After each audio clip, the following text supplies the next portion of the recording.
Taste the Daily. Madurai மாவட்டம் சோழவந்தானில் அதிவேகமாக சென்ற அரசு பேருந்து 10 அடி பள்ளத்தில் கவிழ்ந்து தென்னை மரத்தின் மீது மோதி விபத்திற்குள்ளான நிலையில் 3 மணி நேரத்திற்கு பிறகு அரசு பேருந்து மீட்கப்பட்டது. கூடுதல் விவரங்களை செய்தியாளர் குமார் வழங்க கேட்கலாம். குமார், இந்த சம்பவம் எப்போது நிகழ்ந்தது? மேலும் இதில் பயணிகள் யாரேனும் காயமடைந்திருக்கிறார்களா? விவரங்கள் என்ன? கண்டிப்பாக மதுரை மாவட்டம் சோழவந்தான் அருகில் உள்ள திருவடம் பகுதியில் பள்ளிவாசல் அருகே தற்காலிக ஓட்டுநர் அதிவேகமாக அரசு பஸ்ஸை இயக்கி வந்தபோது நாச்சிகுளம் கிராமத்திலிருந்து மதுரை அண்ணா பேருந்து நிலையம் நோக்கி சென்று கொண்டிருந்தது.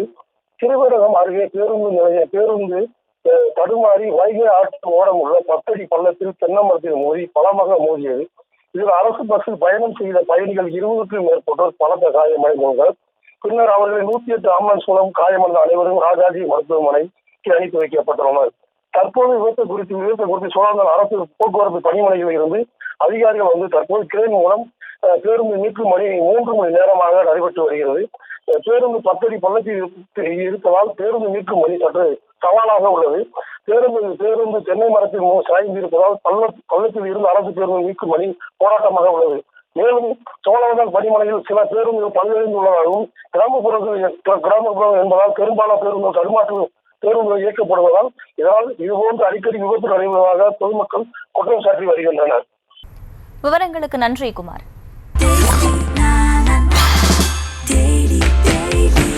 Taste the Daily.